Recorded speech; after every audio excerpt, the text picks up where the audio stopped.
여러분 혹시 이런 경험 있으셨나요? 분명히 몸에 좋다고 해서 열심히 챙겨 먹는데 정작 효과는 없고 오히려 속만 더 불편해지는 경우 말입니다. 마그네슘이 대표적인 예입니다. 수십 년 동안 불면증으로 고생하다가도 단지 먹는 시간을 바꾸는 것만으로 인생이 달라졌다는 이야기를 들으면 의심부터 드실 겁니다. 그런데 이게 단순한 우연이 아니라는 사실 들어보시면 아마 놀라실 겁니다. 나이가 들수록 수면의 질이 삶의 질과 직결됩니다. 밤마다 몇 번씩 깨는 분들, 다리에 쥐가 나서 남편이나 아내까지 깨어나게 만드는 분들, 아침에 눈 뜨면 피곤이 가시지 않는 분들. 사실 이런 증상 뒤에는 마그네슘 부족이 숨어 있을 수 있습니다. 문제는 많은 분들이 이미 마그네슘을 먹고 있음에도 효과를 보지 못한다는 겁니다. 왜 그럴까요? 바로 언제 먹느냐가 무엇을 먹느냐만큼 중요하기 때문입니다. 제가 실제로 만난 70대 여성분의 경우 매일 공복에 마그네슘을 챙겨 드셨습니다. 건강을 위해 좋다는 말을 철석같이 믿고 저녁을 일찍 마친 뒤 밤 10시에 빈속으로 한꺼번에 삼키셨죠. 하지만 결과는 속쓰림, 설사, 그리고 여전한 불면이었습니다. 그분은 좋다는 건 다 해봤는데 왜 더 힘들어지나요? 라며 눈물을 글썽이셨습니다. 저는 그때 알았습니다. 우리가 잘못 알고 있는 상식이 얼마나 큰 문제를 만들 수 있는지를 말이죠. 왜 공복 복용이 문제일까요?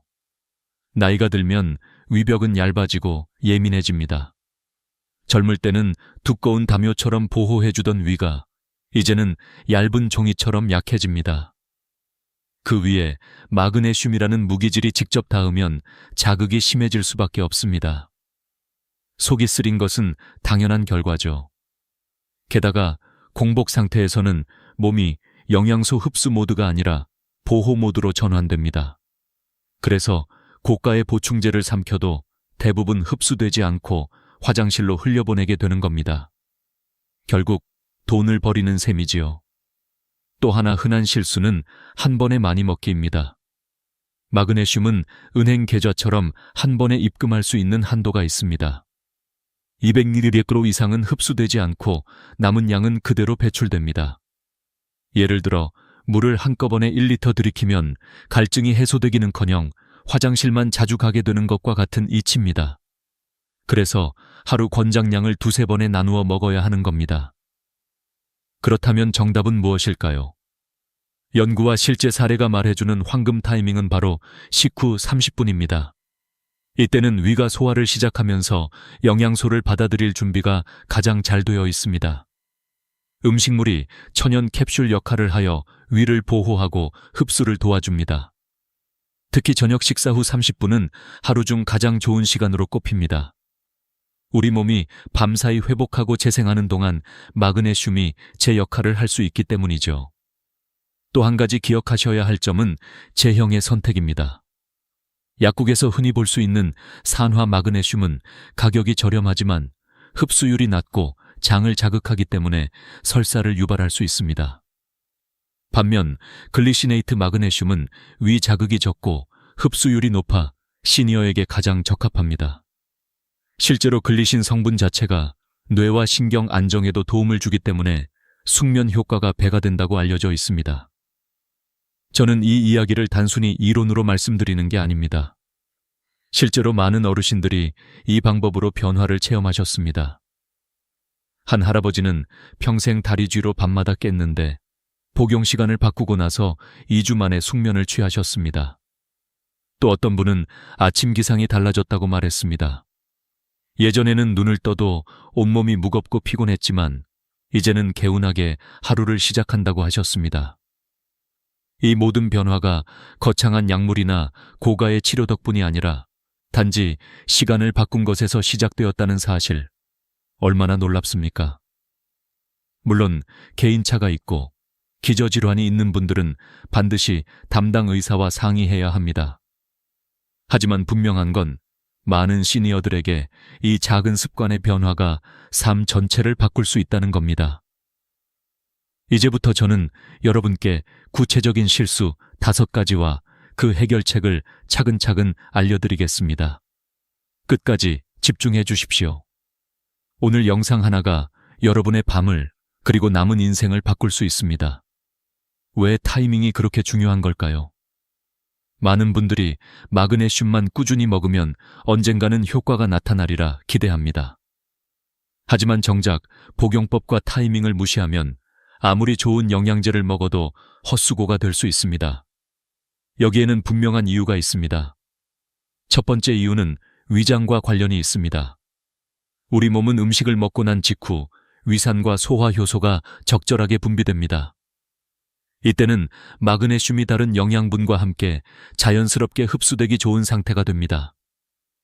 반대로 공복 상태에서는 몸이 방어 모드로 전환되며 들어오는 성분을 막으려는 경향이 강해집니다.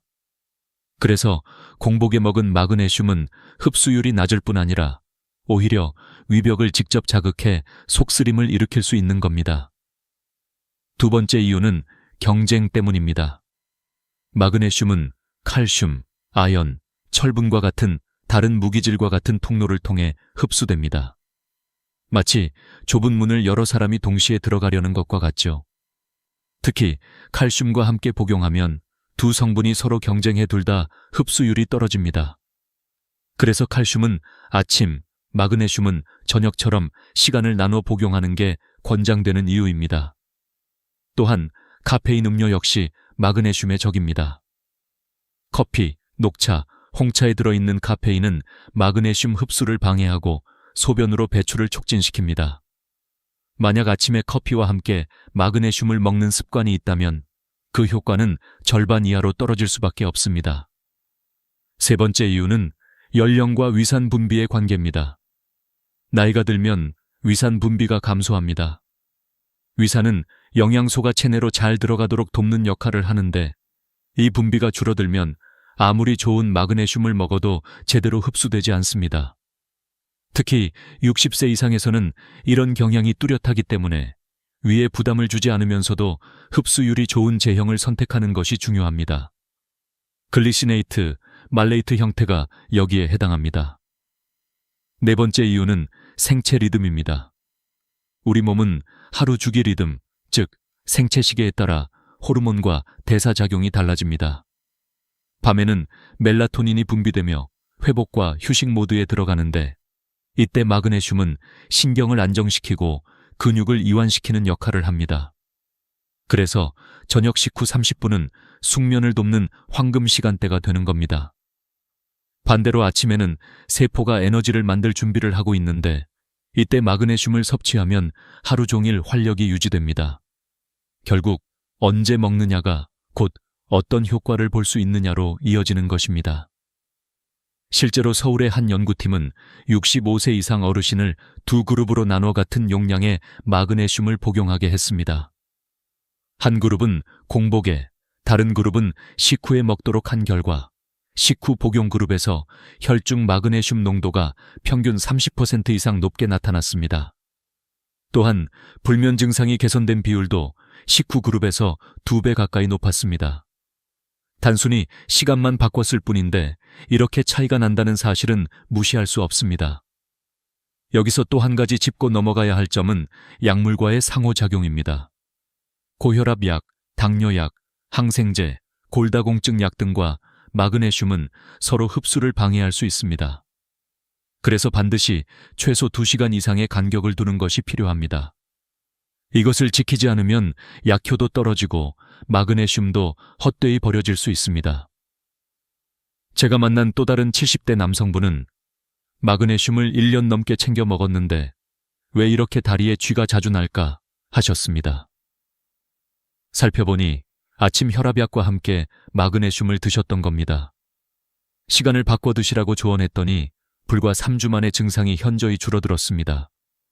단순히 같이 먹으면 편하다는 생각이 얼마나 큰 차이를 만들어내는지 보여주는 사례입니다.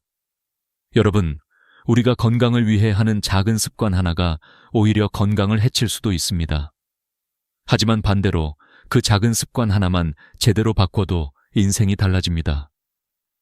마그네슘은 단순한 보충제가 아니라 몸 전체의 균형을 유지하는 데 필요한 필수 미네랄입니다. 300가지가 넘는 효소 반응에 관여하고 심장, 신경, 근육, 혈당 조절에까지 영향을 미칩니다.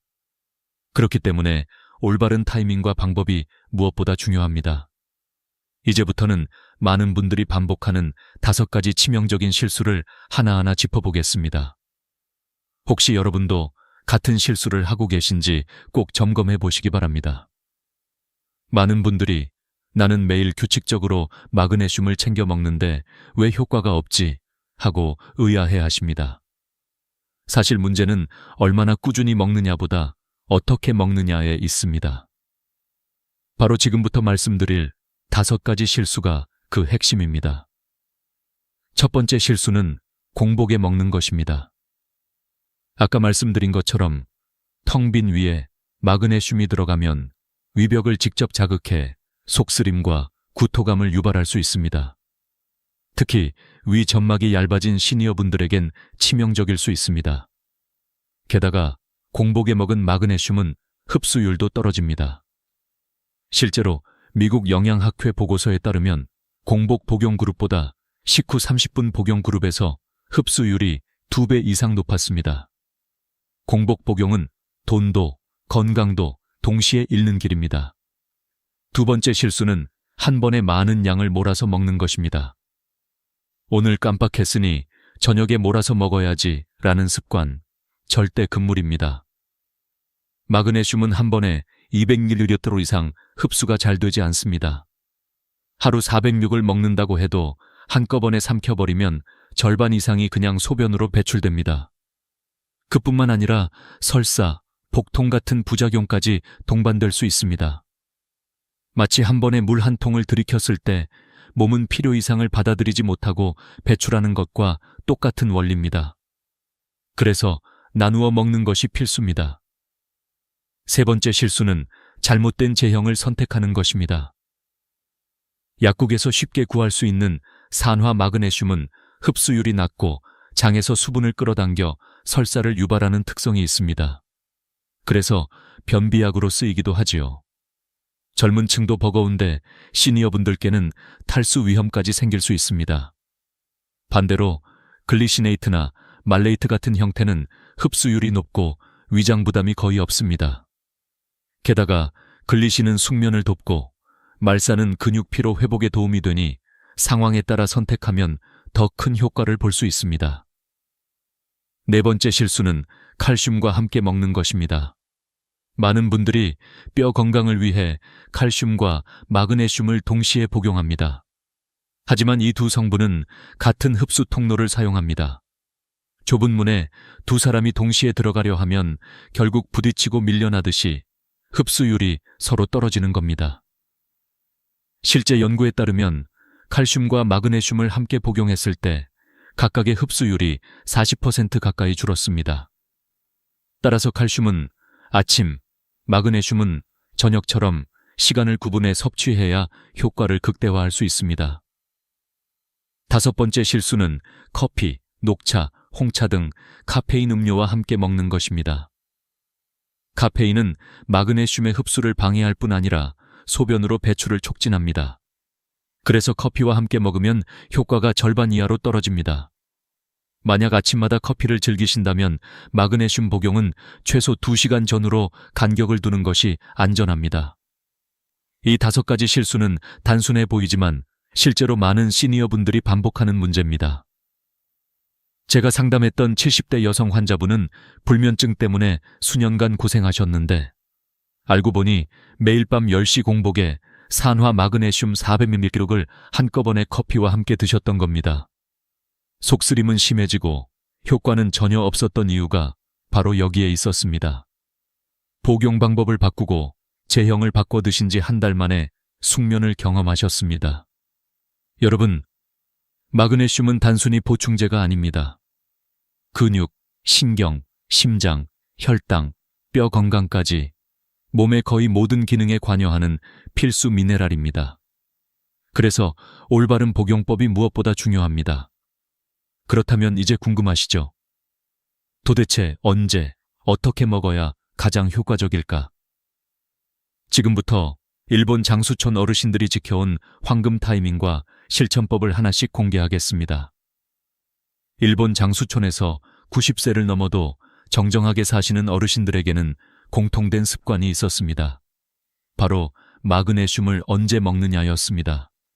그 비밀은 단순했지만 강력했습니다. 첫 번째 황금 타이밍은 저녁 식사 후 30분입니다. 저녁 6시에 식사를 하셨다면 6시 30분이 바로 최고의 시간입니다. 왜일까요? 바로 이때가 위와 장이 가장 활발히 움직이며 영양소 흡수 준비가 끝나는 시간이기 때문입니다. 음식물이 위산과 함께 적절히 분해되고 위벽은 영양을 받아들일 준비를 마친 상태가 됩니다. 이때 마그네슘을 함께 섭취하면 음식물이 천연 보호막처럼 작용해 위를 자극하지 않고 흡수율은 공복 대비 3배 이상 높아집니다. 실제 일본 오사카 대학 연구팀은 같은 양의 마그네슘을 공복과 식후에 나누어 먹였을 때 식후 복용군에서 혈중 마그네슘 농도가 평균 2.7배 높게 유지되는 결과를 발표했습니다. 두 번째 황금 타이밍은 아침 식사 후입니다. 아침에 적정량을 나누어 먹으면 하루 종일 마그네슘 농도가 일정하게 유지됩니다. 특히 마그네슘은 에너지 대사와 신경 안정에 동시에 관여하기 때문에 아침 복용은 하루의 활력을 높이고 피로를 줄여줍니다. 실제로 일본 나가노현의 장수 마을에서는 아침 식사 후에 마그네슘을 챙겨 드시는 전통이 있었는데 그 결과 80세 이상 어르신들의 평균 보행 속도가 일반 노년층보다 20% 이상 빨랐습니다. 세 번째 황금 타이밍은 운동 30분 전입니다. 산책이나 가벼운 체조를 하시기 전 마그네슘을 소량 복용하면 근육 이완에 도움을 줍니다. 다리 쥐가 줄어들고 운동 후 피로 회복 속도도 빨라집니다. 실제 일본 교토대학의 실험에서는 걷기 운동 30분 전에 50mg의 마그네슘을 복용한 그룹이 복용하지 않은 그룹보다 근육 피로도가 35% 낮게 나타났습니다. 그럼 구체적인 실천법을 어떻게 짜야 할까요? 예를 들어 아침 7시에 일어나 아침 식사를 7시 30분에 하신다면 그 후 8시쯤 마그네슘 100mg을 드십니다. 오후 3시쯤 가벼운 산책을 나가기 전에는 50mg를 추가로 복용합니다. 그리고 저녁 6시에 식사 후 6시 30분에 다시 100mg를 드시는 겁니다. 이렇게 3번으로 나누어 총 250mg를 섭취하면 위 부담도 없고 흡수율도 극대화됩니다. 또 중요한 비밀은 조합입니다. 마그네슘은 단독으로만 섭취하는 것보다 특정 영양소와 함께 먹었을 때 효과가 배가 됩니다. 그중 대표적인 것이 비타민 B6입니다. 비타민 B6는 마그네슘이 세포 안에서 제대로 작용할 수 있도록 돕는 보조자 역할을 합니다. 실제 하버드 의대의 보고서에 따르면 마그네슘 단독 복용 그룹보다 비타민 B6를 함께 복용한 그룹에서 수면질이 50% 이상 개선되었습니다. 동네 약국에서 흔히 파는 비타민 B 복합제에도 충분히 들어있으니 어렵지 않게 실천할 수 있습니다. 또 하나 기억하셔야 할 비법은 마그네슘 목욕입니다. 따뜻한 물에 황산 마그네슘, 일명 앱섬 솔트를 넣고 20분간 몸을 담그면 피부를 통해서도 마그네슘이 흡수됩니다.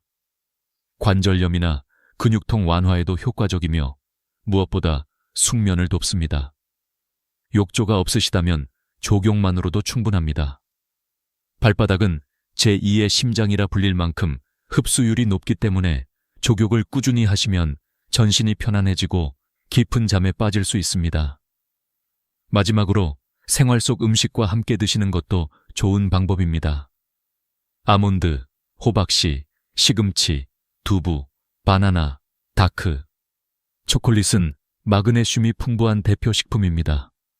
저녁에 마그네슘 보충제와 함께 두부 반모, 시금치 나물, 바나나 하나를 곁들이신다면 약과 음식이 함께 작용해 훨씬 더 큰 효과를 보실 수 있습니다. 여러분, 마그네슘은 얼마나 많이 먹느냐가 아니라 언제 어떻게 먹느냐가 핵심입니다. 지금 말씀드린 황금 타이밍과 조합을 기억하시고 오늘 저녁부터 바로 실천해보세요. 아마 일주일 후 여러분의 아침은 전혀 다른 모습이 되어 있을 겁니다. 최할머니가 알려드린 방법을 실천한 지 단 2주 만에 나타난 변화는 정말 놀라웠습니다.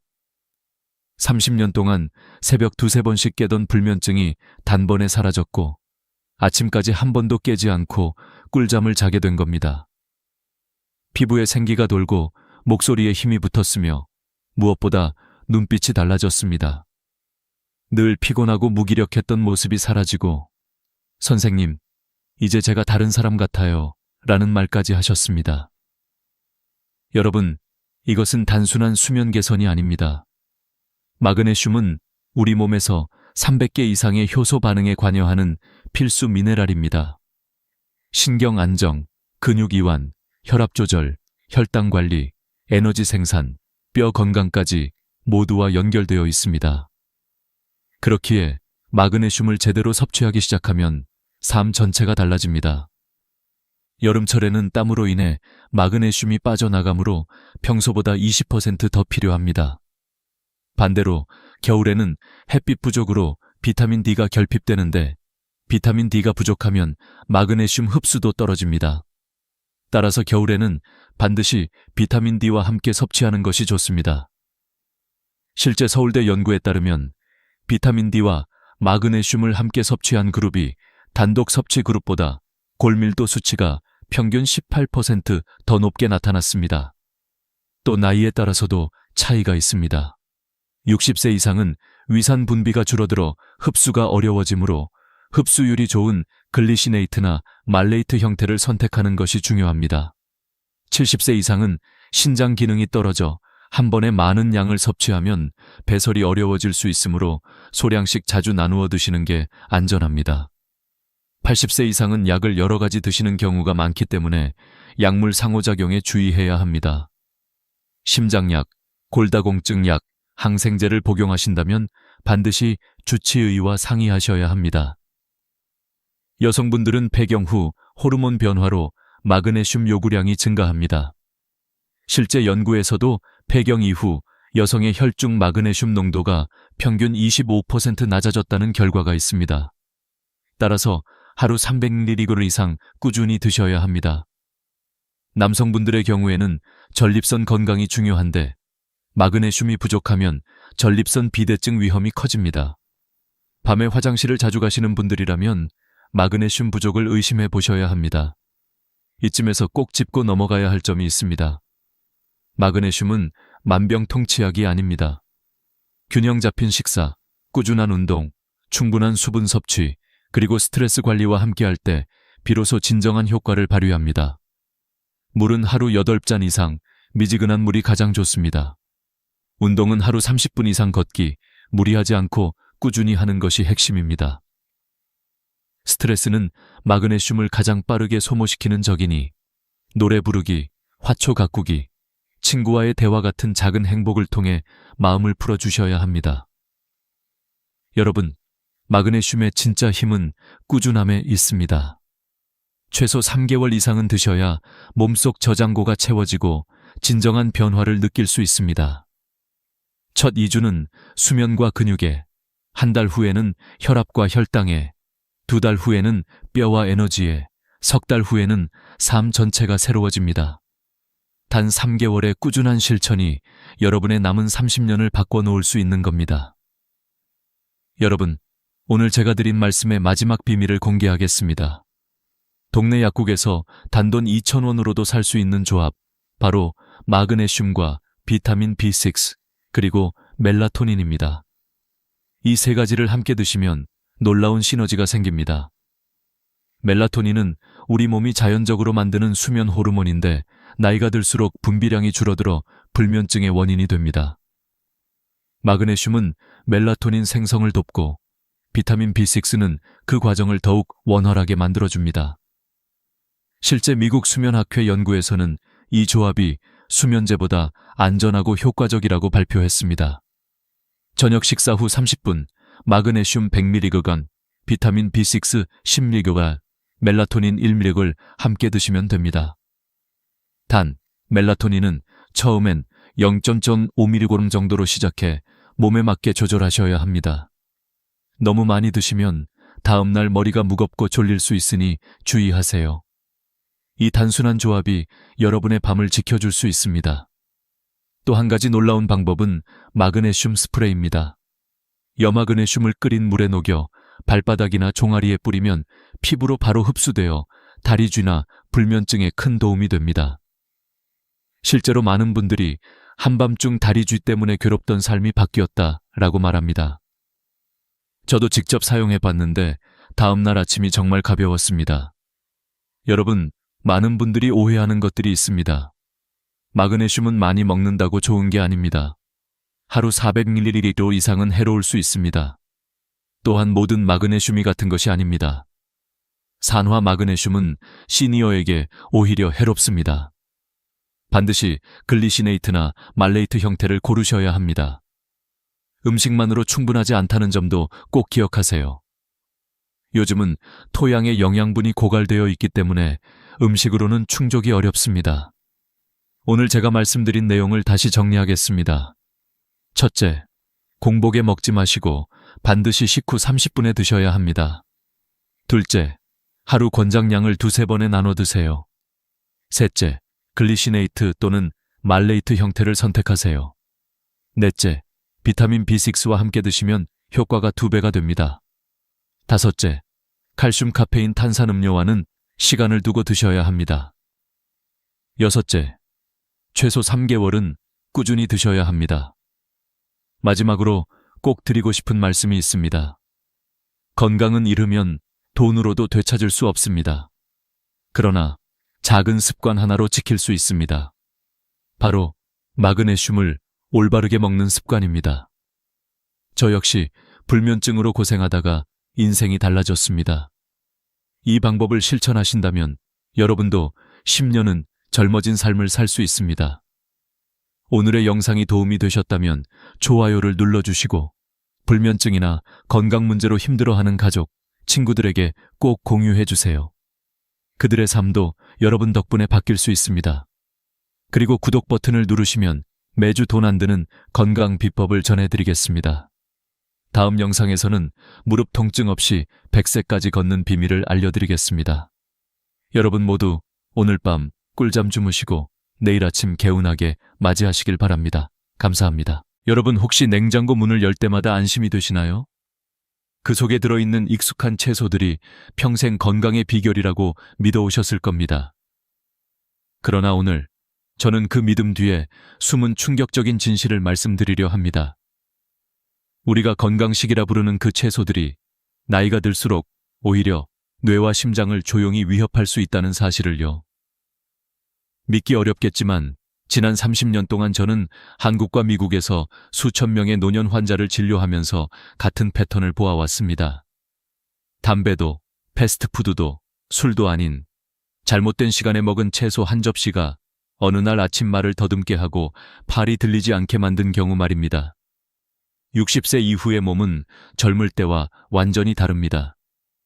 혈관의 탄력은 떨어지고 대사 속도는 느려지며 약 하나하나가 몸 안에서 다른 방식으로 작용합니다. 그런데 우리는 여전히 젊을 때의 습관으로 먹고 마십니다. 채소는 무조건 좋다. 많이 먹을수록 건강하다는 생각 말입니다. 하지만 이것이야말로 위험의 시작입니다. 얼마 전 부산에서 만난 한 70대 여성 환자분이 있었습니다. 평생 채식주의자로 살아오신 분이었죠. 비타민제, 칼슘제, 채소즙까지 하루도 거르지 않았습니다. 그런데 어느 날 갑자기 왼쪽 팔이 저려 응급실로 실려왔습니다. 검사 결과는 허혈성 뇌졸중 초기. 이유는 간단했습니다. 시금치와 칼슘제를 함께 복용하면서 혈관 안에 미세한 결정이 쌓여 있었던 것입니다. 이분은 오히려 건강을 지키려던 습관 때문에 병을 부른 셈이었습니다. 사람들은 묻습니다. 그럼 채소가 나쁘단 말입니까? 아닙니다. 문제는 채소 자체가 아니라 먹는 시간과 조합입니다. 아침에는 약이 되고 밤에는 독이 되는 채소가 있습니다. 낮에는 혈관을 깨끗이 하지만 약과 함께 먹으면 혈액을 뭉치게 하는 채소도 있습니다. 예를 들어 시금치, 브로콜리, 양상추, 당근, 마늘, 양파, 옥수수, 아스파라거스, 토마토. 이들은 모두 건강의 상징처럼 여겨집니다. 하지만 나이가 들수록 이 채소들이 몸 안에서 어떻게 작용하는지를 모른 채 먹게 되면 그것이야말로 조용한 위험이 됩니다. 실제로 미국 노인심혈관연구소의 통계에 따르면 65세 이상 뇌졸중 환자의 28%가 잘못된 식품 조합과 야간 수분 불균형에서 비롯된 것으로 확인되었습니다. 특히 한국처럼 채소 위주의 식단을 가진 나라에서는 건강식 과신 증후군이 훨씬 흔하다고 합니다. 저는 오랜 세월 환자들을 보며 깨달았습니다. 나이 든 몸에는 음식이 약이기도 하지만 약만큼의 독이 되기도 한다.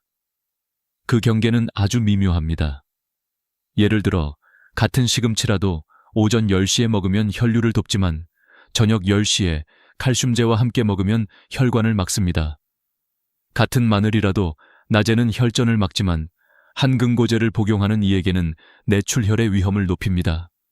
그렇다면 어떻게 해야 할까요? 정답은 단순합니다. 채소를 끊는 것이 아니라 채소를 이해하는 것. 언제, 어떻게, 무엇과 함께 먹는지를 아는 것이야말로 진짜 건강의 시작입니다. 우리는 너무 오랫동안 양에 집중해 왔습니다.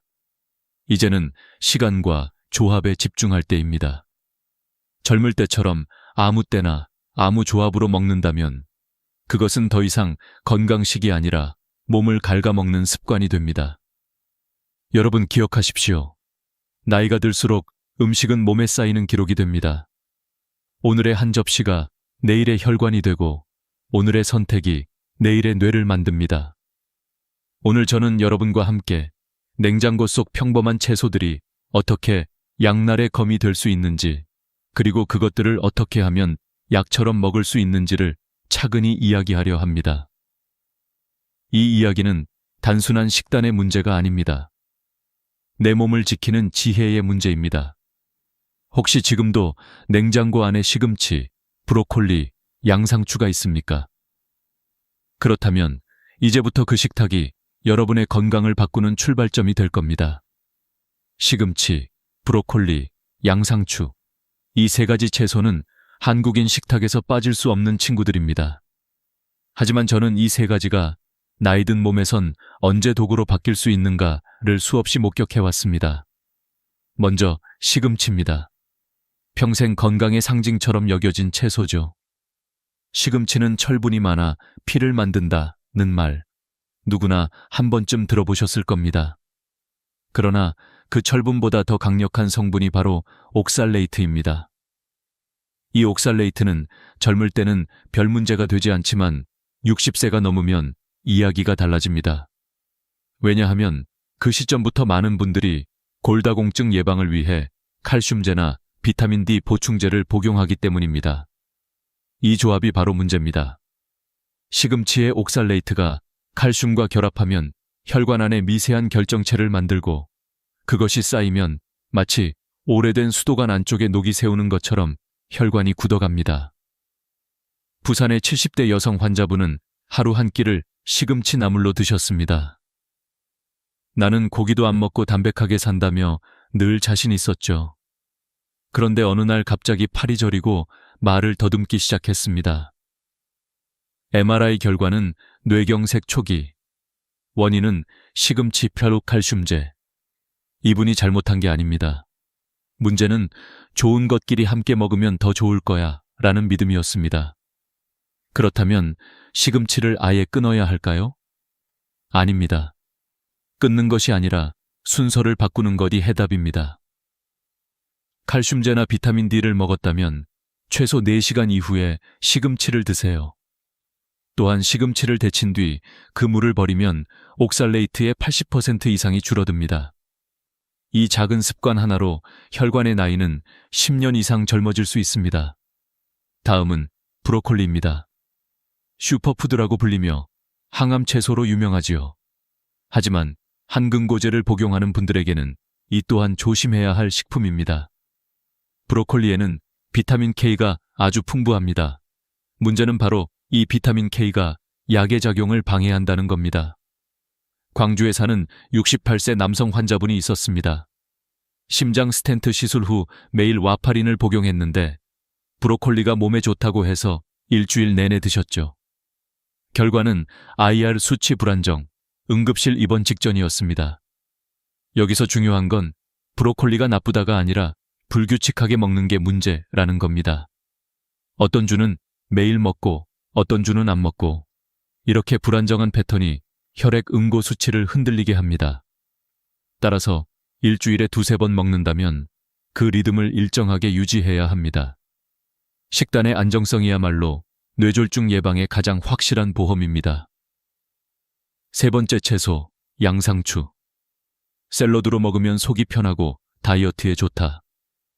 특히 저녁 식사 대용으로 양상추를 즐기는 분이 많습니다. 하지만 이 습관이 밤중 혈전의 원인이 될 수 있다는 사실 알고 계셨나요? 양상추에는 미약한 이뇨작용이 있습니다. 잠들기 전 샐러드 한 접시를 먹으면 몸은 수분을 배출하려고 합니다. 그러면 밤사이 혈액이 농축되어 끈적해지고 이로 인해 혈전이 생기기 쉬운 환경이 됩니다. 72세 독거 어르신 한 분은 매일 저녁 양상추 샐러드를 한 접시 드셨습니다. 아침마다 몸이 무겁고 어지럽다고 하셨죠. 검사 결과는 혈액점도 상승. 문제는 식단이 아니라 시간이었습니다. 양상추는 점심에 먹으면 몸을 가볍게 하지만 저녁에 먹으면 혈관을 무겁게 만듭니다. 여기서 핵심은 이것입니다. 시금치, 브로콜리, 양상추 모두 좋은 채소입니다. 하지만 좋은 채소도 잘못된 시간에 먹으면 독이 된다는 것을 잊지 마십시오. 저녁에 먹을 땐 데친 채소 위주로, 약을 먹는 날엔 생채소보다 익힌 채소를 선택하세요. 그리고 하루에 한 번만이라도 자신에게 물어보세요. 오늘 나는 이 음식을 약처럼 먹고 있는가, 아니면 습관처럼 먹고 있는가? 그 질문 하나가 여러분의 내일을 바꿉니다. 음식은 적이 아닙니다. 다만 무지할 때만 적이 됩니다. 이제 우리가 주목해야 할 네 번째 채소는 바로 당근입니다. 아삭하고 달콤한 주황색 채소. 어린 시절부터 눈에 좋다고 배워온 채소죠. 하지만 제가 병원에서 수십 년간 환자들을 보며 느낀 건 좋은 음식도 잘못된 시간에 먹으면 독이 된다. 는 단순하지만 잊기 쉬운 진리였습니다. 67세의 한 남성 환자분이 있었습니다. 그는 매일 밤 TV를 보며 생당근을 간식처럼 드셨습니다. 야식보단 훨씬 건강하잖아요? 그분은 그렇게 말했습니다. 그런데 어느 날 한밤중에 식은땀을 흘리며 심장이 두근거리고 혈압이 치솟아 응급실로 오셨습니다. 검사 결과는 야간 저혈당과 교감신경 항진. 원인은 단순했습니다. 잠들기 전 당근이었습니다. 당근에는 천연 당분이 풍부합니다. 낮에는 좋은 에너지원이지만 밤에는 문제가 됩니다. 밤에 생당근을 먹으면 혈당이 갑자기 상승하고 몇 시간 뒤 급격히 떨어집니다. 이때 몸은 이를 위기 상황으로 인식하고 아드레날린과 코르티솔 같은 스트레스 호르몬을 분비합니다. 그 결과 심장은 빨리 뛰고 혈관이 수축하며 뇌로 가는 혈류가 불안정해집니다. 바로 그 틈에 뇌졸중이 찾아옵니다. 그렇다면 당근을 끊어야 할까요? 그럴 필요는 없습니다. 방법을 바꾸면 됩니다. 생당근 대신 익힌 당근, 즉 찐 당근이나 삶은 당근을 낮 시간대에 드세요. 익히면 당분 흡수 속도가 완화되고 에너지가 서서히 공급됩니다. 언제, 어떻게 먹느냐? 바로 그것이 건강을 결정합니다. 다섯 번째 채소는 마늘입니다. 한국인의 밥상에 빠지지 않는 만병통치약이죠. 하지만 마늘은 약이자 독입니다. 마늘에는 알리신이라는 강력한 한근고 성분이 들어 있습니다. 이 성분은 피를 맑게 하지만 와파린이나 클로피도그렐 같은 한근고제를 복용하는 분들에게는 위험한 조합이 됩니다. 제가 만난 70세 남성 환자분은 매일 아침 생마늘을 3쪽씩 씹어 드셨습니다. 혈관을 깨끗하게 하려는 습관이었죠. 그러나 어느 날 갑작스런 복통으로 병원에 오셨습니다. 검사 결과는 위장관 출혈, 마늘과 약의 병용이 원인이었습니다. 그분은 자신이 건강을 챙긴다고 믿었지만 사실상 스스로를 병으로 몰아넣고 있었습니다. 여기서 가장 중요한 메시지는 이것입니다. 좋은 것도 과하면 나쁘다. 마늘은 끊을 필요가 없습니다. 단, 하루 한두 쪽 이하로 줄이고 약을 복용 중이라면 반드시 담당 의사와 상의해야 합니다. 의사와의 5분 상담이 생명을 지키는 5년의 시간으로 바뀔 수 있습니다. 그리고 6번째 채소, 양파입니다. 양파는 피를 맑게 하고 혈압을 낮추는 것으로 알려져 있죠. 실제로 퀘르세틴이라는 천연 항산화 물질 덕분에 좋은 효능이 많습니다. 하지만 밤에는 이야기가 달라집니다. 늦은 저녁, 특히 취침 전에 생양파를 먹으면 혈압이 과도하게 떨어질 수 있습니다. 문제는 우리 몸이 이를 보상하기 위해 혈관을 급격히 수축시킨다는 점입니다. 이 순간 혈관 안에서 혈류의 압력이 흔들리며 작은 혈전이 생길 가능성이 커집니다. 저는 제 어머니를 통해 이 문제를 직접 보았습니다. 미국에 계실 때 어머니는 매일 밤 양파즙을 한 잔 드셨습니다. 피를 맑게 하고 숙면에 좋다는 말을 믿으셨죠. 하지만 자주 새벽에 어지러워 넘어질 뻔한 적이 많았습니다. 검사 결과 야간 저혈압과 혈관 수축 반응이 원인이었습니다. 양파를 끊으실 필요는 없습니다. 대신 점심이나 오후 간식 시간에 드세요. 활동량이 많을 때 섭취해야 혈류가 안정적으로 순환하고 밤에는 피해야 합니다. 이 4가지 채소, 당근, 마늘, 양파, 시금치 모두 인류에게 이로운 식품입니다. 하지만 그 효능은 언제, 얼마나, 누구에게 달려 있습니다. 젊을 때의 몸과 나이 든 몸은 다릅니다. 젊을 땐 약이 되던 것이 노년에는 독이 될 수도 있습니다. 결국 우리가 다시 배워야 하는 것은 음식의 시간표입니다. 언제 먹는가, 무엇과 함께 먹는가, 얼마나 먹는가. 이 3가지가 바로 약과 독을 가르는 경계선입니다. 여러분의 혈관은 오늘 먹은 식사 위에 서 있습니다. 그리고 내일의 건강은 오늘의 한 끼가 결정합니다.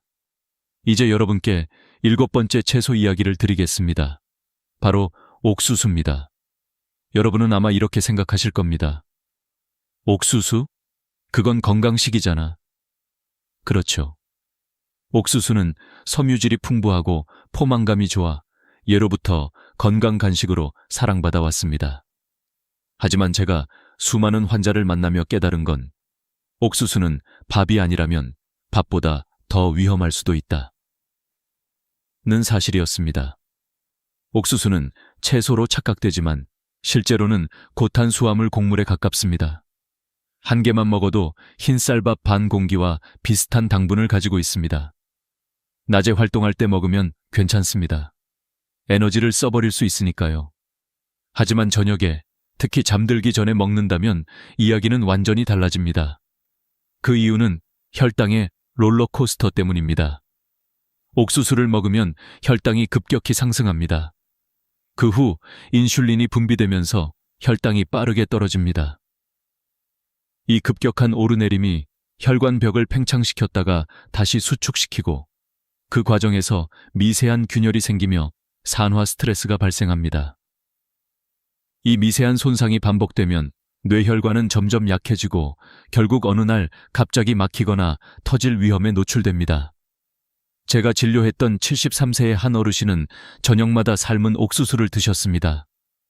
밥보다 나을 거라 생각했죠. 살도 덜 찌고 소화도 잘 되니까요. 하지만 어느 날 그는 갑자기 한쪽 손이 저리고 말이 어눌해졌습니다. 검사 결과는 일과성 허혈 발작, 즉 뇌졸중의 전조였습니다. 그분은 충격을 받으셨죠. 옥수수가 나를 아프게 했다니요? 그렇다면 옥수수를 먹지 말아야 할까요? 아닙니다. 문제는 양과 타이밍입니다. 옥수수를 간식이 아닌 주식의 일부로 생각해야 합니다. 즉, 옥수수를 먹을 땐 밥이나 빵의 양을 줄여야 하고 저녁보다는 아침이나 점심에 섭취해야 합니다. 그리고 무엇보다 중요한 건 옥수수를 식사 대용으로 착각하지 않는 것입니다. 음식의 본질을 알고 먹는 것, 그것이 현명한 식사입니다. 이제 8번째 채소, 아스파라거스로 넘어가겠습니다. 이 채소는 혈관 청소부로 불릴 정도로 인기가 많죠. 하지만 나이가 들면 그 효능이 반대로 작용할 수 있습니다. 아스파라거스에는 강한 이뇨작용이 있습니다. 젊을 때는 이게 좋습니다. 불필요한 노폐물을 배출하고 부기를 빼주니까요. 하지만 60세 이후에는 밤에 아스파라거스를 먹는 습관이 매우 위험해질 수 있습니다. 왜일까요? 밤에 아스파라거스를 먹으면 몸이 수분을 계속 배출하게 됩니다. 그 결과 자는 동안 탈수 상태가 되죠. 탈수는 혈액을 끈적이게 만듭니다. 끈적한 피는 혈관 속을 천천히 흘러가며 혈전이 생길 확률을 높입니다. 이때 만들어진 혈전이 아침에 일어나는 순간 갑자기 뇌로 이동하면 어떤 일이 벌어질까요? 그렇습니다. 바로 뇌졸중입니다. 그렇다고 토마토를 피하라는 얘기는 아닙니다. 토마토는 여전히 훌륭한 식품입니다. 리코펜이라는 항산화 물질은 심혈관 질환의 위험을 낮추고 피부 노화를 늦추며 특히 남성의 전립선 건강에도 큰 도움이 됩니다. 문제는 먹는 방법과 시간입니다. 첫째, 토마토는 생으로 많이 먹지 말고 익혀서 드세요. 익힌 토마토의 리코펜 흡수율은 생토마토보다 3배 높습니다. 둘째, 밤보다는 낮에 드세요. 밤에는 신경계가 민감해져서 히스타민 반응이 강해지기 때문입니다. 셋째, 가지, 감자, 고추 등 같은 가지과 채소를 한 번에 너무 많이 먹지 마세요. 이들은 모두 같은 계열 성분을 지니므로 한꺼번에 섭취하면 혈관 수축이 더 강해질 수 있습니다. 토마토를 제대로 먹는 법은 간단합니다. 점심에 토마토국 한 그릇, 저녁에는 익힌 토마토 소스에 두부나 생선을 곁들이면 됩니다. 이렇게 하면 뇌혈관에도 부담이 없고 항산화 효과도 유지됩니다. 이제 시선을 한국의 전통 밥상으로 옮겨봅시다. 건강의 상징인 채소 이야기를 넘어 이제는 한국인의 식탁에 매일 오르는 음식들이 뇌혈관에 어떤 영향을 주는가를 살펴볼 시간입니다. 첫 번째는 바로 김치입니다. 한국인의 영혼이자 밥상의 상징이죠. 하지만 김치 한 접시엔 평균 1200mg 이상의 나트륨이 들어 있습니다. 세계보건기구 WHO가 권장하는 하루 소금 섭취량이 2000mg이니 김치 2접시만 먹어도 이미 하루 권장량의 절반을 넘는 셈입니다. 문제는 나트륨이 우리 몸에서 수분을 끌어당긴다는 것입니다. 즉, 피가 점점 짠 피가 되어가죠. 이 짠 피는 혈관벽을 부풀리고 장기간 반복되면 혈압이 올라갑니다. 결국 혈관이 마치 오래된 수도관처럼 딱딱해지며 뇌졸중의 밑바탕이 됩니다. 그러나 김치를 완전히 끊으라는 얘기가 아닙니다. 김치는 단순한 음식이 아니라 문화이자 정서의 일부이기 때문이죠. 단지 방법을 바꾸는 겁니다. 첫째, 저염 김치를 선택하세요. 요즘은 소금 양을 3중반 40% 줄인 제품도 많습니다. 둘째, 국물은 남기세요. 국물의 대부분에 소금이 들어 있습니다. 셋째, 김치를 먹을 때는 신선한 채소나 과일을 함께 곁들이세요. 이렇게 하면 칼륨이 나트륨을 중화해 줍니다. 제가 만난 80세의 정씨 어르신은 고혈압 약을 드시면서도 김치를 끊지 못하셨습니다. 김치 없인 밥이 안 넘어가요. 그분께 제가 제안했습니다. 그럼 김치를 절반만 덜 짜게 담가보세요. 한 달 후 혈압이 15나 낮아졌습니다. 그분은 웃으며 말했죠. 싱거워도 괜찮네요. 이제 혀가 익숙해졌어요. 결국 문제는 음식이 아니라 습관입니다. 익숙한 짠맛을 조금씩 줄이는 것, 그 단순한 변화가 뇌혈관을 지키는 첫걸음입니다. 이제 다음 음식으로 넘어가 보겠습니다.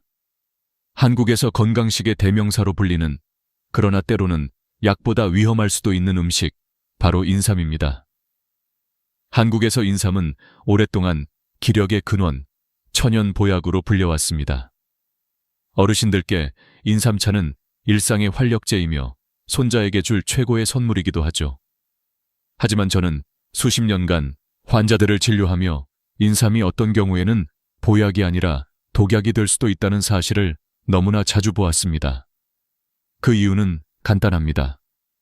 인삼 속에는 혈액순환을 돕는 사포닌, 진세노시데 성분이 들어 있습니다. 이 성분은 적당히 섭취하면 혈관을 확장하고 피를 맑게 해줍니다. 하지만 문제는 많은 분들이 인삼을 많이 먹을수록 좋다라고 오해한다는 겁니다. 게다가 이미 한근고제나 혈압약을 복용 중인 시니어들이 인삼을 함께 섭취하면 몸속 균형이 무너져 버립니다. 실제로 제가 치료했던 73세의 한 환자분은 심근경색 수술 후 매일 와파린을 복용 중이셨습니다. 그런데 친구가 준 국산 홍삼즙을 하루 2포씩 꾸준히 드셨죠. 몇 주 뒤 갑자기 복통과 어지럼증이 나타났고 검사 결과 위장관 출혈이 확인되었습니다. 그분은 충격을 받았죠. 아니, 건강하려고 먹은 건데 왜 이렇게 된 거예요? 이 사건의 원인은 명확했습니다.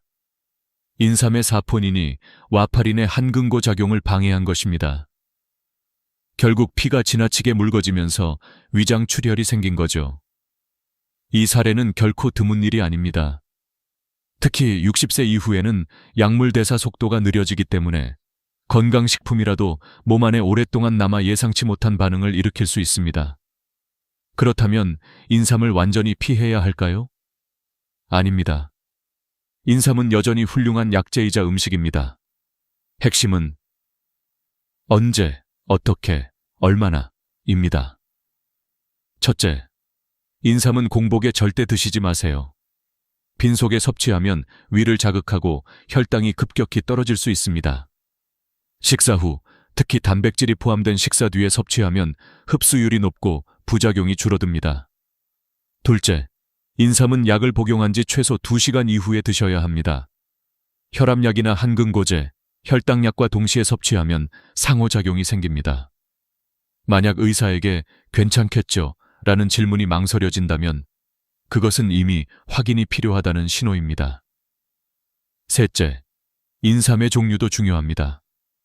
홍삼은 열을 내기 때문에 체질적으로 열이 많은 분이나 불면증이 있는 분에게는 오히려 해롭습니다. 반면 수삼이나 백삼은 비교적 순하고 부담이 덜합니다. 따라서 체질과 계절, 복용약물에 따라 선택을 달리해야 합니다. 넷째, 하루 복용량을 지키세요. 하루 3개에서 5기면 충분합니다. 그 이상은 피로감 완화 대신 혈압 상승, 불면, 심계항진 같은 부작용을 불러올 수 있습니다. 이제 김치와 인삼을 넘어 한국 밥상의 또 다른 주인공 된장, 고추장, 간장을 살펴봅시다. 이 양념들은 한식의 영혼이자 우리 식단의 뿌리입니다. 하지만 그 속에는 우리가 생각하는 것보다 훨씬 많은 소금과 당분이 숨어 있습니다. 된장 한 숟가락에는 평균 나트륨 700mg, 고추장 한 숟가락에는 600mg, 간장은 한 큰술만으로 1000mg의 나트륨이 들어 있습니다. 그 말은 곧 된장찌개 한 그릇으로 이미 하루 권장량의 절반을 먹는다는 뜻이죠. 이 소금은 혈압을 높일 뿐 아니라 혈관벽을 마치 오래된 고무처럼 딱딱하게 만듭니다. 특히 60세 이상은 신장의 여과 능력이 떨어져서 나트륨이 잘 빠져나가지 못하기 때문에 위험이 배로 커집니다. 그럼에도 불구하고 짜야 맛있다는 오래된 습관은 쉽게 고쳐지지 않습니다. 하지만 단 2주만 조금 싱겁게 먹어보세요. 놀랍게도 미각은 빠르게 적응합니다. 그리고 혈압은 평균 10-15mmHg까지 낮아질 수 있습니다. 이제 마지막 경고입니다. 많은 분들이 식사 후 소주 한 잔은 괜찮겠지 하시죠. 하지만 소량의 술조차 혈압을 출렁이게 하고 심박수를 불안정하게 만듭니다. 특히 한근고제, 혈압약, 당뇨약을 함께 복용하는 분이라면 단 한 잔의 술이 치명적인 출혈이나 저혈압 쇼크로 이어질 수 있습니다. 저는 환자들에게 이렇게 말합니다. 술은 해로운 게 아닙니다. 문제는 언제, 왜 마시는가입니다. 기쁨을 나누는 자리에 마시는 한두 잔은 좋지만 건강을 위해 마신다면 그것은 착각입니다. 여러분, 우리는 이미 너무 많은 건강 상식을 알고 있습니다. 하지만 그중 절반은 시간, 조합, 나이에 따라 완전히 다른 결과를 만듭니다. 건강의 열쇠는 금지에 있지 않습니다. 절제와 타이밍, 그리고 자기 몸을 아는 지혜에 있습니다. 하루 한 끼는 싱겁게, 한 달에 한 번은 약사에게 복용량을 점검받고 밤늦게 채소 샐러드 대신 따뜻한 미역국을 선택하세요. 그 작은 선택이 여러분의 혈관을 살리고 당신의 내일 아침을 지켜줍니다. 건강은 하루아침에 오지 않습니다. 그러나 나쁜 습관 하나를 버리는 순간 당신의 인생은 서서히 다시 빛나기 시작합니다. 이 영상을 보고 계신다면 오늘 밤 식탁에서 단 한 가지라도 바꿔보세요.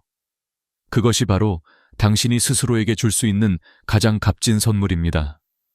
좋아요와 구독은 이 채널이 계속해서 여러분께 돈 들지 않는 건강의 지혜를 전할 수 있게 해줍니다. 건강한 하루 되시고 오늘 밤은 편안히 주무시길 바랍니다. 퇴직하면 평화가 올 줄 알았다. 나는 그날 그렇게 믿었다. 30년 동안 공무원으로 일하며 단 하루도 늦잠을 자본 적이 없었다.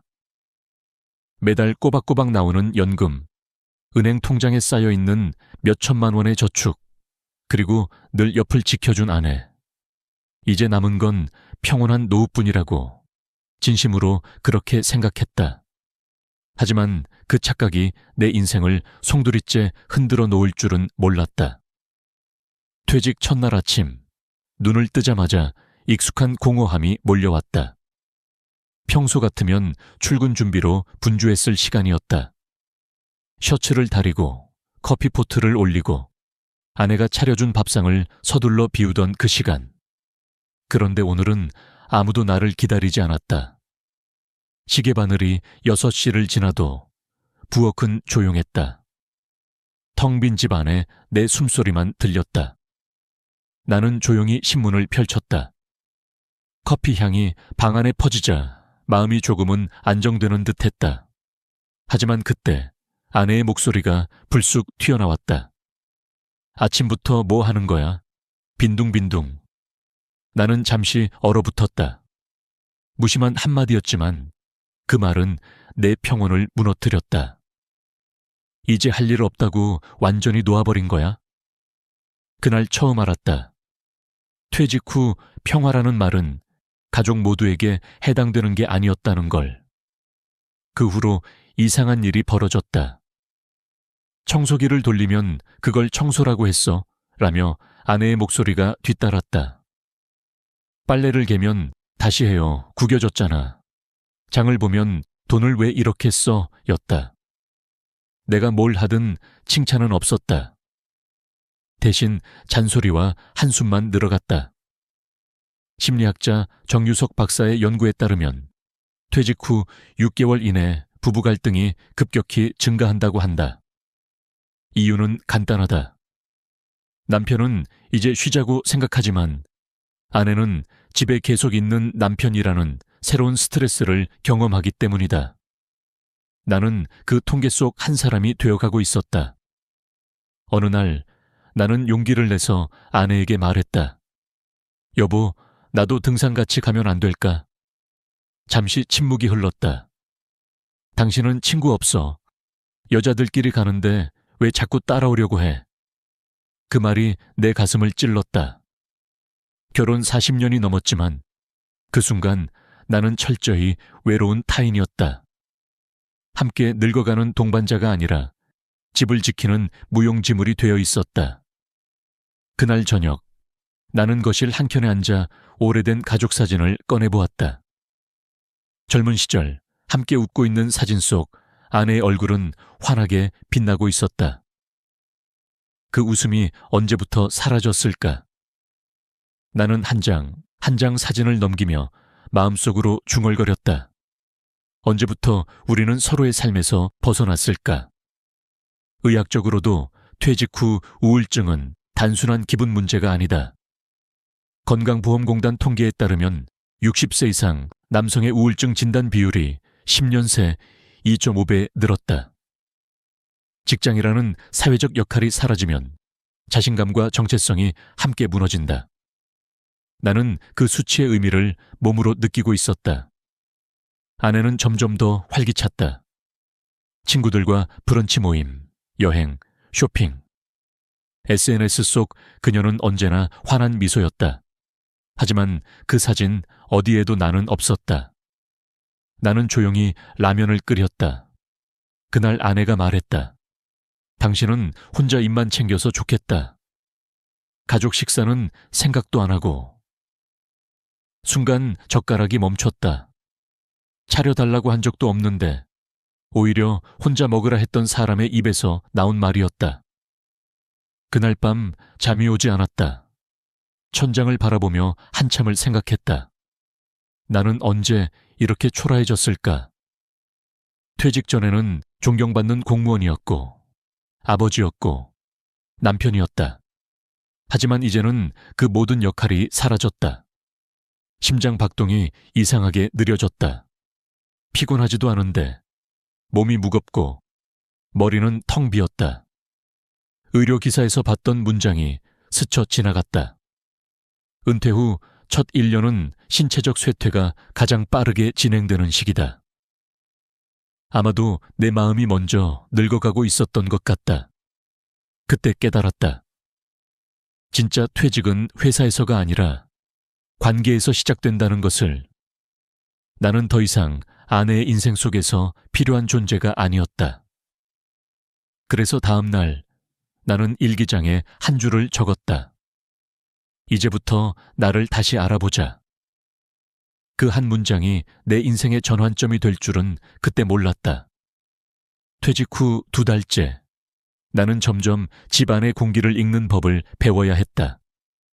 문을 여는 소리, 냉장고 문이 닫히는 속도, 심지어 아내의 숨소리까지도 눈치의 신호처럼 들렸다. 오늘은 기분이 좋은가, 나쁜가? 그것이 하루의 분위기를 결정했다. 웃음 한 번 없는 집은 늘 긴장으로 가득했다. 아침 8시, 나는 습관처럼 방바닥을 닦고 커튼을 걷었다. 햇살이 따뜻하게 쏟아지는데 이상하게 공기가 차가웠다. 청소는 내가 할게. 괜히 건드리지 마. 아내의 말은 여전히 냉담했다. 나는 억지로 웃었다. 그냥 심심해서 해봤어. 심심하면 나가서 산책이라도 하지. 그 말에 고개를 숙였다. 산책이라도 하려면 신발장 앞에서 또 잔소리를 들을 게 분명했다. 이상했다. 예전엔 하루 종일 바깥에 있어도 집이 그립더니 이제는 하루 종일 집에 있어도 도망치고 싶었다. 내가 벌어온 월급으로 이 집을 샀지만 정작 지금은 내 자리가 없었다. 소파에 앉으면 거기 쿠션 눌린다. 주방에 가면 왜 설거지통 건드려? 냉장고를 열면 간식도 먹어? 내 손길이 닿는 모든 곳이 금지 구역이 되어 있었다. 나는 어느새 집안에서 잠깐 나갔다 올게 라는 말을 습관처럼 하게 되었다. 마치 허락을 구하듯. 하지만 돌아오면 아내의 눈빛은 더 싸늘했다. 또 어디 갔다 와? 시간 아깝게. 그 한마디에 가슴이 철렁 내려앉았다. 심리상담센터에서 발표한 자료에 따르면 퇴직 후 남편과 아내가 함께 보내는 시간이 4배 이상 늘어나면서 갈등 지수가 급등한다고 한다. 특히 아내가 집안의 생활 리듬을 지켜온 경우 남편의 존재가 침입처럼 느껴진다고 했다. 나는 그 침입자였다. 그래서 요즘은 뭐 하고 살아? 그녀의 말투는 늘 가시가 있었다. 그냥 책 좀 읽고 청소도 하고. 책?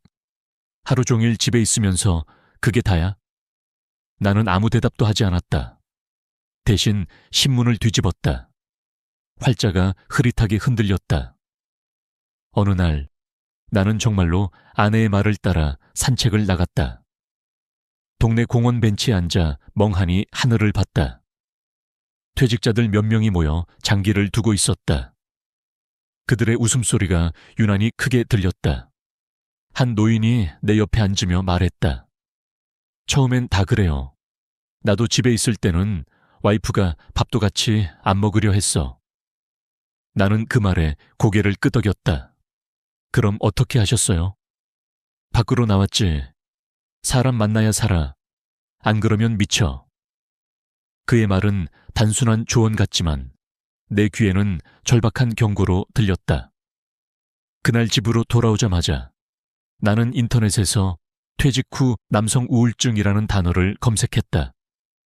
수많은 글이 뜨는데 놀랍게도 그중 절반 이상이 배우자와의 갈등으로 시작되고 있었다.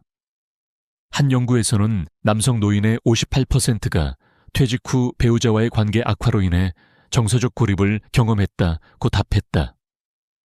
그 수치가 내 이름처럼 느껴졌다. 그날 저녁 아내가 말했다. 이젠 삼시세끼 차리는 것도 지겹다. 나도 좀 쉬어야지. 그래, 알겠어. 나는 조용히 라면을 끓였다.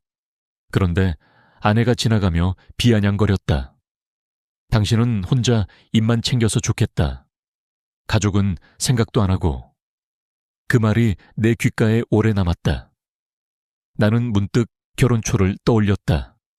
신혼 때 아내는 내가 늦게 들어와도 밥을 차려주었고 피곤하다고 하면 등을 두드려 주었다. 그 따뜻한 손길이 이제는 왜 이렇게 멀게 느껴질까? 혹시 내가 변한 걸까? 아니면 시간이 우리를 변하게 한 걸까? 밤이 깊어질수록 침묵은 더 무거워졌다. 잠을 이루지 못하고 거실로 나와 앉았다. 시계 초침 소리가 유난히 크게 들렸다. 그때 문득 이런 생각이 스쳤다. 내가 죽으면 과연 이 집은 달라질까? 무서운 생각이었다. 하지만 그것이 내 진심이었다. 그날 나는 한참을 창문 너머 불빛을 바라봤다. 이웃집 거실에서는 누군가의 웃음소리가 들렸다. 그 평범한 소리가 그렇게 부러울 줄은 몰랐다. 사람은 누구나 사랑받기보다 존중받고 싶어 한다. 하지만 존중은 말로 얻는 게 아니었다. 함께 웃어주고 들어주고 기다려주는 것에서 나온다는 걸 나는 너무 늦게 배웠다. 그날 밤 나는 또다시 일기장에 적었다. 존중이 사라진 집은 아무리 넓어도 감옥이다. 펜끝이 흔들렸다. 내 손이 떨린 건 추위 때문이 아니었다. 그날 저녁 나는 오랜만에 웃을 수 있을 거라 믿었다.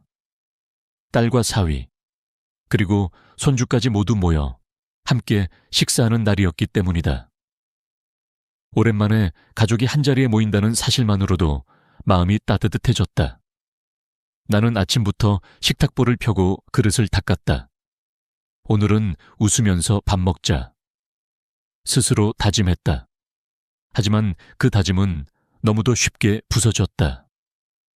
손주가 학교 이야기를 하며 깔깔 웃고 딸이 직장 얘기를 하는 동안 나는 조용히 고개를 끄덕였다. 그래, 이게 가족이지.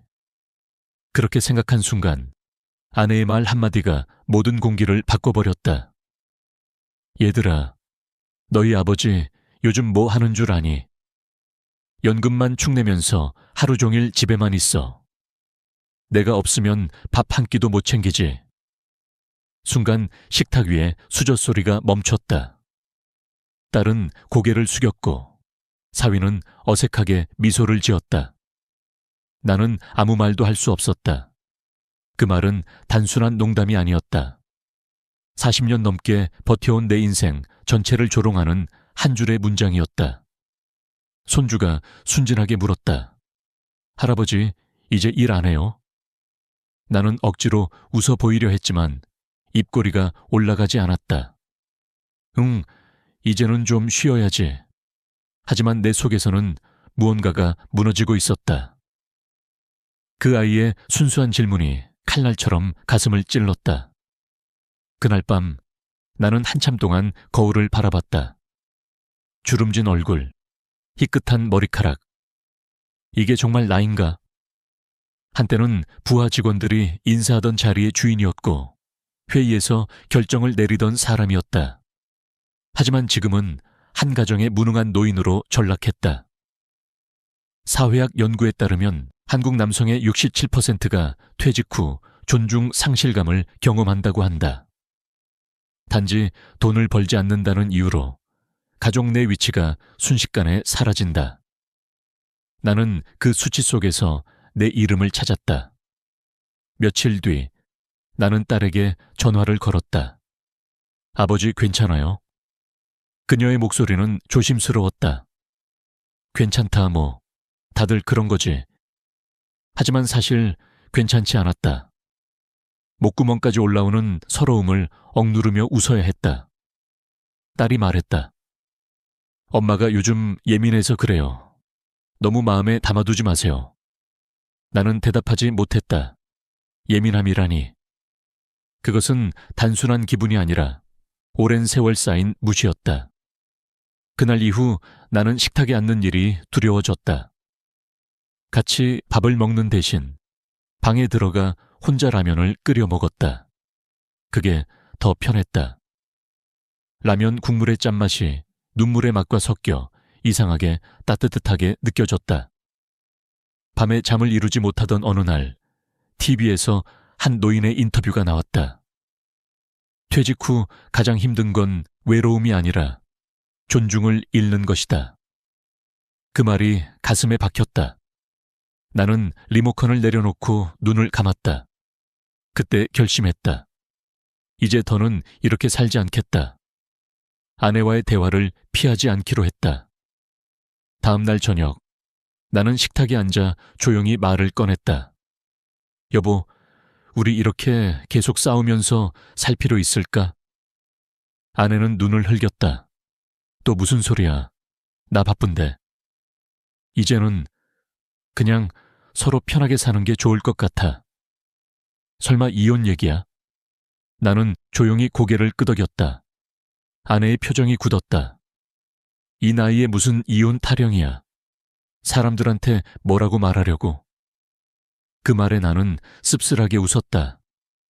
남들보단 내 인생이 더 중요해졌어. 그날 밤 오랜만에 깊은 잠을 잤다. 이상하게도 마음이 편안했다. 무거운 짐을 내려놓은 기분이었다.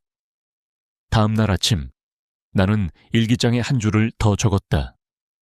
이제부터는 나 자신을 위해 살겠다. 펜 끝이 흔들렸지만 글씨는 단단했다. 퇴직 후 처음으로 나는 다시 나를 찾아가고 있었다. 그리고 그 길은 혼자 걷는 길이 될지도 모른다는 걸 알면서도 이상하게 두렵지 않았다. 오히려 해방감이 느껴졌다. 사람은 누구나 늦게라도 스스로를 되찾아야 한다. 그날 이후 내 삶은 천천히, 그러나 확실히 변하기 시작했다. 이혼 이야기를 꺼낸 그날 이후 집안의 공기는 달라졌다. 말 한마디 없이 서로 지나쳤고 아내의 눈빛에서도 더 이상 분노가 아니라 냉담함만 남아있었다. 이상하게도 그 침묵이 나를 덜 괴롭혔다. 싸우지 않아도 무시당하지 않아도 되는 하루. 그렇게 시작된 고요한 아침은 낯설었지만 오히려 편안했다. 나는 매일 새벽 집 근처 호수를 돌았다. 아침 햇살이 물결 위에 부서지고 새들이 지저귀는 소리를 들으며 깊게 숨을 들이쉬었다. 이게 진짜 쉼이구나. 문득 그런 생각이 들었다. 회사에 있을 땐 매일 바빴다.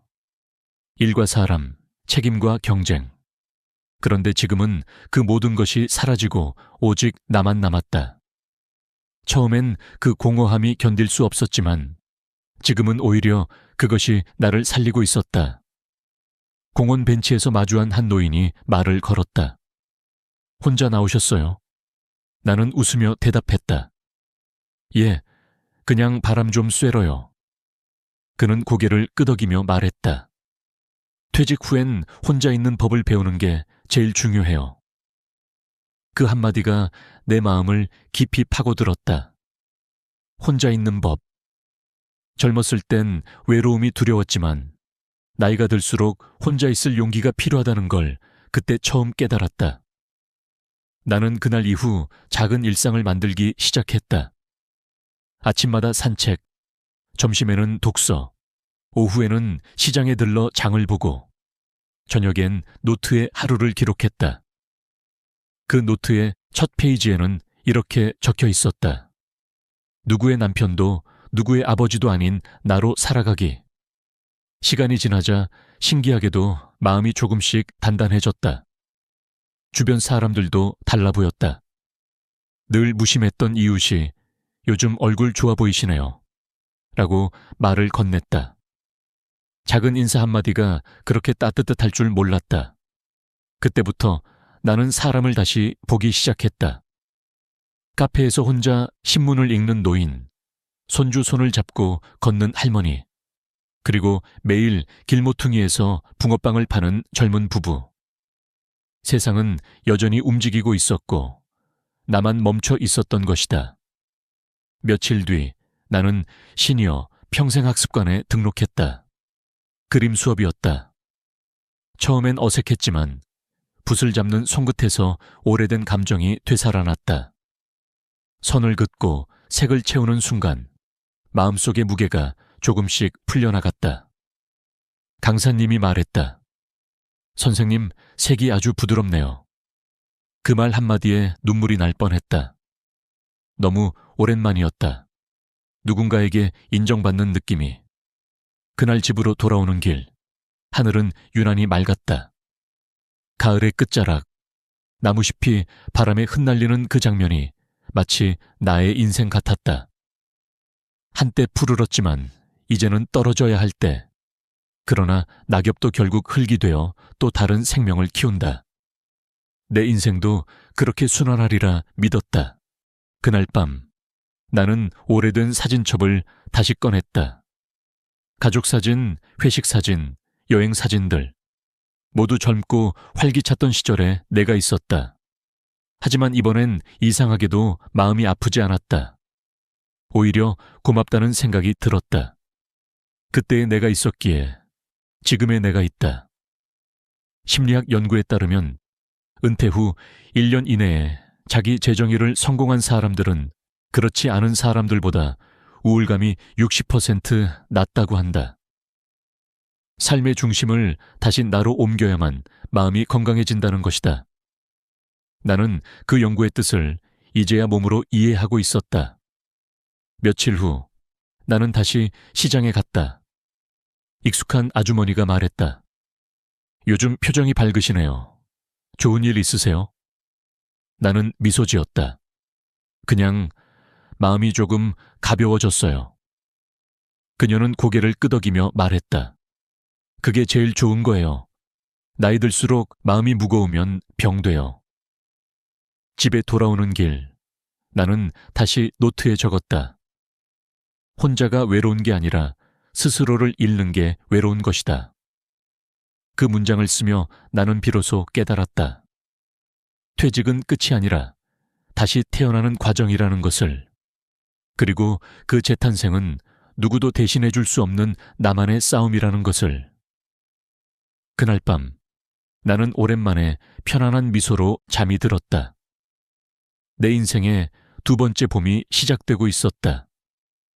아내가 집을 나간 후 나는 처음으로 완전히 혼자가 되었다. 집 안은 고요했고 시계 초침 소리만 또렷하게 들렸다. 하지만 이상하게도 외롭지 않았다. 40년 동안 단 한 번도 느껴보지 못한 자유가 그 정막 속에 있었다. 처음 며칠은 어색했다.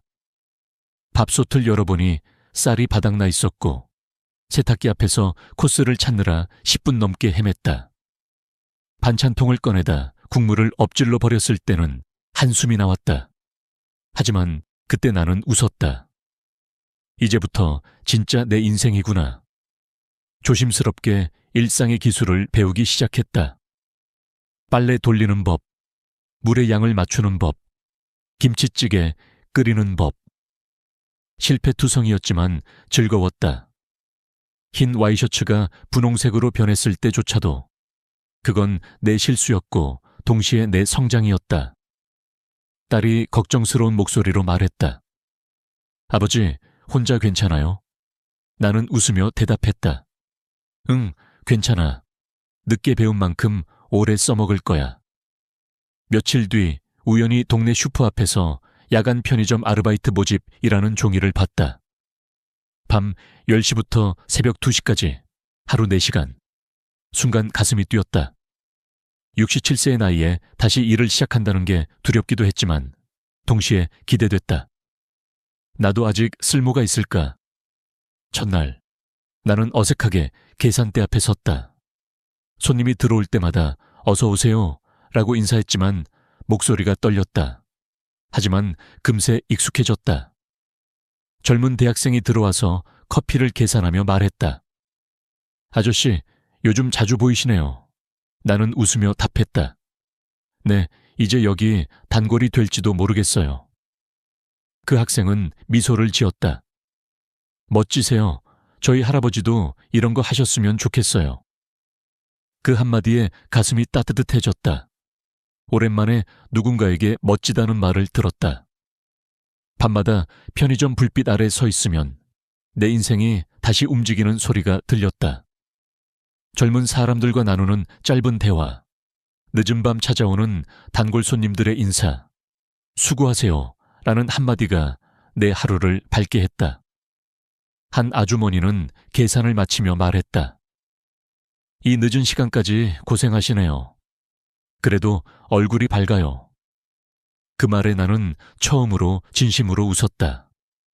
고맙습니다. 일하는 게 즐겁네요. 그때 깨달았다. 사람은 일을 통해 살아있다는 걸 느낀다는 사실을. 돈의 크기가 아니라 누군가와 연결된다는 감각이 나를 살리고 있었다.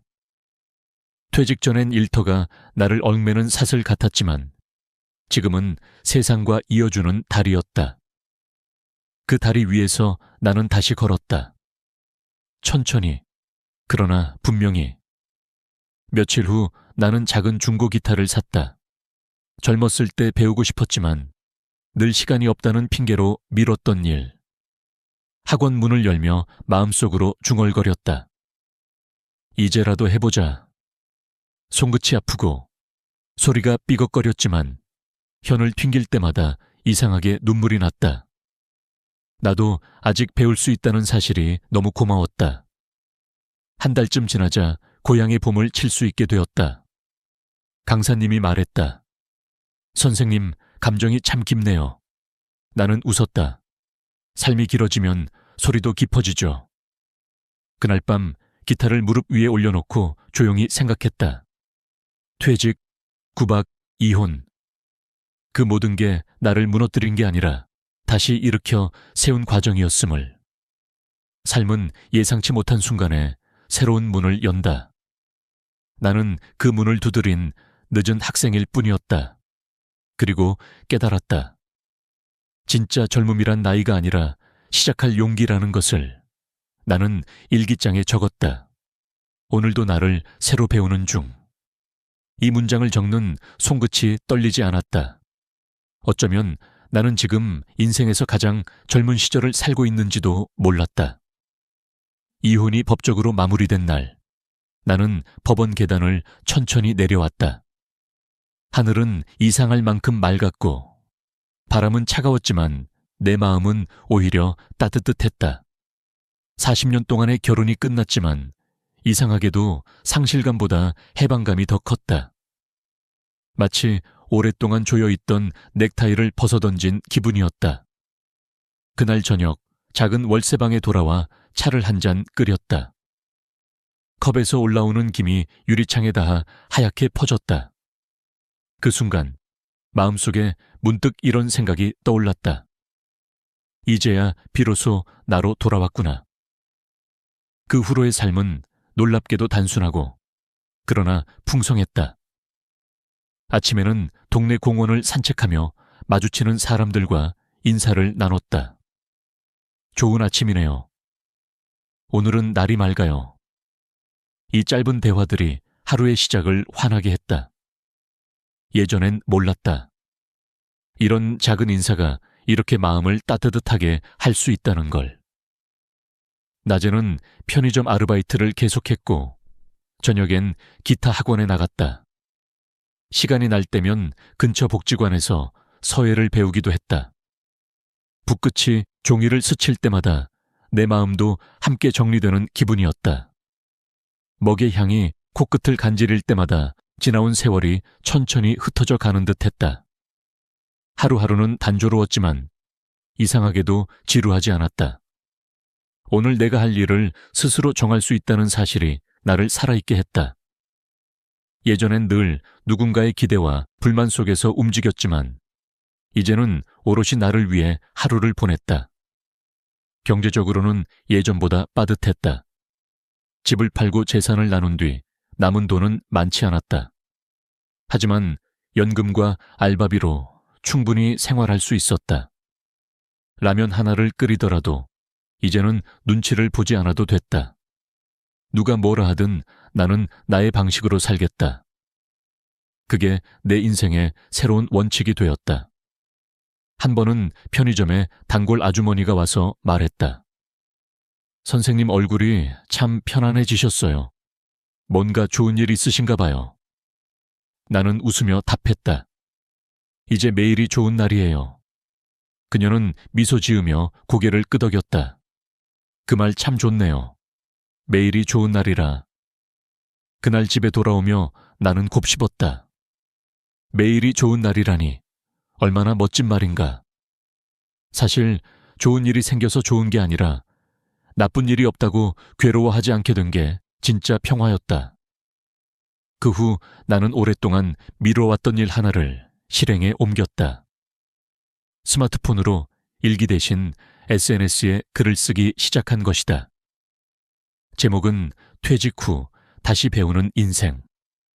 처음엔 몇몇 댓글만 달렸지만 어느 날 한 문장이 수백 개의 좋아요를 받았다. 존중은 타인에게서 오는 게 아니라 스스로를 대하는 태도에서 시작된다. 그 문장은 내 지난 시간을 정리하는 말이었다. 퇴직 후 무너진 건 돈도 건강도 아니었다. 스스로를 존중하지 못했던 나 자신이었다. 남의 기대에 갇혀 살다 보니 나라는 존재를 잊고 있었던 것이다. 그날 이후 나는 내 삶을 다시 존중하기로 했다. 아침에 커피를 마시며 창밖을 보는 시간도, 밤에 기타줄을 하나씩 튕기는 시간도 그 모든 순간이 존중의 표현이었다. 딸은 어느 날 전화를 걸어 이렇게 말했다. 아버지, 요즘 목소리가 참 밝아요. 행복해 보이세요. 나는 웃으며 대답했다. 그래, 아버지 이제야 진짜 나로 살고 있거든. 딸은 잠시 침묵하더니 조용히 말했다. 그 말 듣니까 저도 기뻐요. 그 말에 눈시울이 붉어졌다. 가족에게도 세상에게도 그리고 무엇보다 나 자신에게도 이제는 당당히 말할 수 있었다. 나는 괜찮다. 나는 다시 살아간다. 이혼한 지 1년이 된 지금 나는 오히려 그 어느 때보다 건강하다. 스트레스가 줄어들자 소화가 잘 되고 밤에도 깊이 잔다.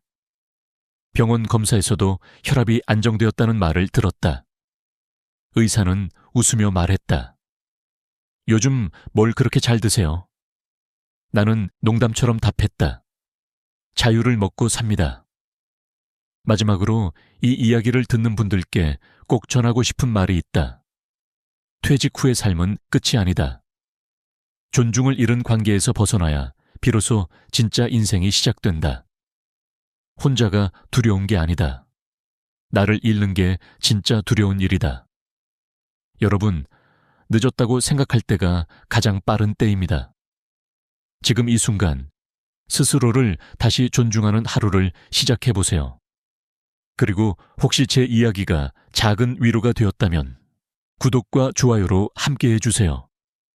여러분 모두의 노후가 평화롭고 존중받는 시간이 되길 바랍니다.